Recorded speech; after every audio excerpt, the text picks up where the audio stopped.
Moving on to episode 3, Seiya was getting ready for his first day as the manager. He was wearing the Amaberry staff uniform, which made him even more narcissistic as he gazed at himself in the mirror. As announced earlier that morning, Amaberry was closed for the day for cleaning. Seiya and Isuzu went around to supervise the cleaning of all the areas. When Seiya arrived at Moffel's candy house, Moffel himself suddenly charged at Seiya, not accepting that the park was closed. As long as the park had been standing, they had never closed it without prior notice. As usual, the two of them engaged in a fistfight. They had fought so often that Seiya could now read Moffel's attack patterns. Eventually, Isuzu stopped them with her gun, asking them to calm down. Nevertheless, Moffel couldn't let the visitors outside, who had already planned to enter the park, down. So Seiya asked Moffel to entertain the spectators outside. Initially, Moffel lacked confidence because there were no facilities outside to support him. However, after being provoked by Seiya, Moffel hurried to do it. Upon inspection, Moffel's candy house appeared to be well maintained. It seemed that Moffel was quite serious about his job. Afterward, Seiya held a meeting with all the department heads. Seiya wanted to discuss 3 main things in this meeting. Firstly, he wanted to extend the park's opening hours. They all disagreed unanimously. The head of the mechanical department wanted to know how long the extension would be. The problem was that the park lacked facilities to accommodate visitors at night. Seiya replied that they would extend the closing time from 5 o'clock p.m. to 7 o'clock p.m. At the same time, they would install adequate lighting. After the installation was complete, the park would be closed at 9 o'clock p.m. The second topic Seiya wanted to discuss was the elimination of the weekly day off on Fridays. Once again, they all rejected the idea. Seiya himself didn't understand why they had a day off on Fridays. It turned out they did it because Friday was their last working day. Seiya then decided that from tomorrow until July 31st, the park would not have a single day off. The others eventually agreed. The third topic was that until July 31st, Seiya wanted the park to offer free admission in all facilities to visitors.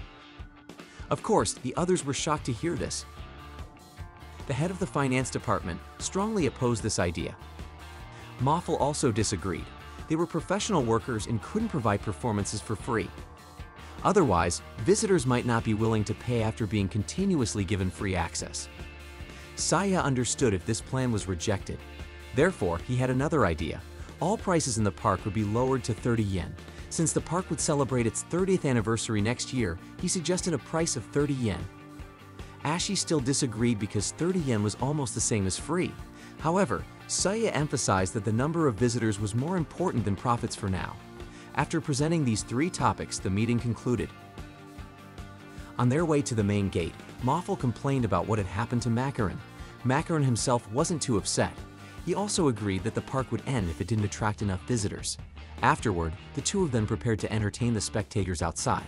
As soon as they stepped out, Moffel was immediately attacked by a child. The child's mother tried to stop it, not out of pity for the mascot, but out of concern that her child might catch a disease from the dirty costume. Moffel became even more upset when he was mocked like that. Meanwhile, Salama eagerly recorded the incident. Trying to remain patient, Moffel only pushed the mother.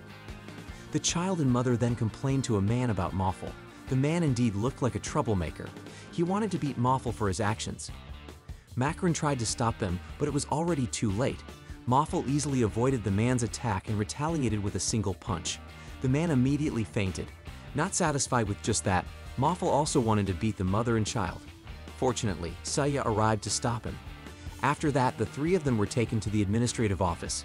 Isuzu shot them with memory-erasing bullets to make them forget what had happened earlier.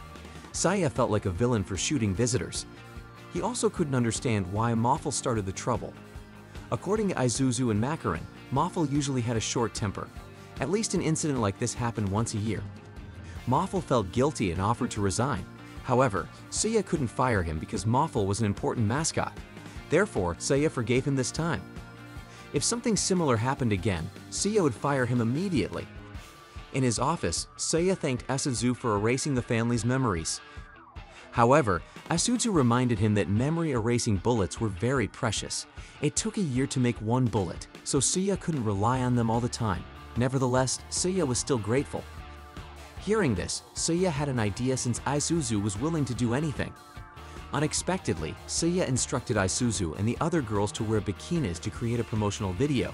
Saya was assisted by Toriken, a Triceratops mascot who served as the head of the marketing department, in recording the video. The girls would strike poses while holding pom-poms, and then announce that Amabiri's entrance tickets were now priced at 30 yen.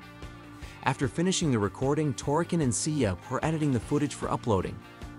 Toriken was somewhat surprised that Moffel allowed Saya to film Latifah. Saya didn't understand Toriken's concern. Suddenly, Moffel stormed into Saya's office in anger. He couldn't accept the provocative advertising method. As usual, they engaged in a fistfight that was eventually stopped by Isuzu. Moffel informed them that Latifah's body was very fragile. However, Saya remembered that Latifah could decline if she didn't want to participate. According to Moffel, Latifah was a good girl, so she wouldn't want to refuse Saya's request. Nonetheless, Isuzu was confident that Latifah had considered Saya's request and would be sad if they argued because of it. Moffel finally calmed down but requested that Latifah not be taken outside the palace anymore.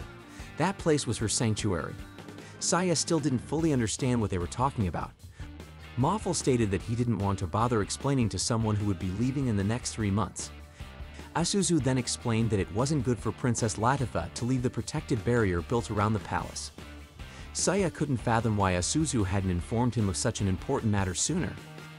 Isuzu replied that it didn't need to be widely known because it wasn't directly related to the park's operation. After all the recent events, Saya still asked Toriken to upload the advertisement. He also requested Toriken to edit another video. The next day, the advertisement uploaded on the movie only garnered 218 viewers. Then in the evening, Saya inquired about the number of guests who had visited that day. The count was 198, more than usual. For some reason, Saya didn't seem too pleased about it. The following day, the advertisement video suddenly reached 8,873 viewers. Back at the office, Isuzu informed them of an unexpected development regarding their ad. Out of nowhere, Moffel came into their workspace with a cheerful expression. Proudly, Moffel showed a video of himself fighting with rowdy visitors from the other day. Moffel became even more arrogant because the comment section supported him, and he even taunted Saya's bikini advertisement, which had fewer viewers. Moffel's fight video had indeed garnered 203,425 views.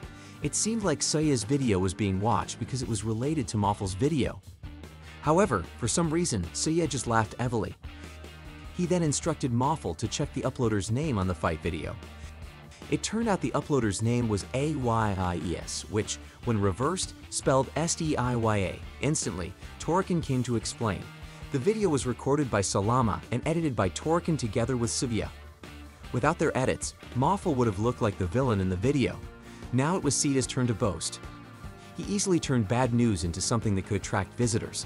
Nevertheless, the number of viewers for his bikini advertisement was not very high.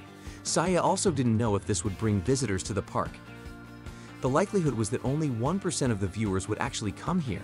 However, the video could still attract visitors. It was better to have 1,001 visitors than 1,000. Saya was determined to bring in visitors. Afterward, Moffel still appeared to be entertaining visitors in the park. Saya and Isuzu went to meet Okuro, the masked gatekeeper, to inquire about the day's visitor progress. It had slightly increased with 223 visitors. Okuro also noticed that Moffel seemed more enthusiastic today, and the children really liked him. For some reason, Isuzu appeared to be deep in thought. When the night came and they finished work, Isuzu went to the bar where Moffel usually hung out. She went there because she was invited to a morale-boosting party sponsored by Moffel. However, only Isuzu, Macaron, Tirami, and Moffel himself showed up. Moffel had invited everyone, but they didn't come. Isuzu felt awkward because the others were drinking beer. Suddenly, Tirami mentioned that the others probably didn't want to come because Moffel was a Siskin, someone with an excessive affection for their sibling. Rumor had it that Moffel doted on Latifah because she resembled his sister. He immediately attacked Macaron and Tirami. Moffel stated that it was only natural to be concerned about his niece. The three of them engaged in a fistfight, which was later stopped by Isuzu's gun. Moffel realized that Isuzu had been looking down the whole time. He asked if something had happened to Saya. Macaron and Tirami immediately pried into the gossip, even mentioning a rumor about Isuzu staying at Saya's house.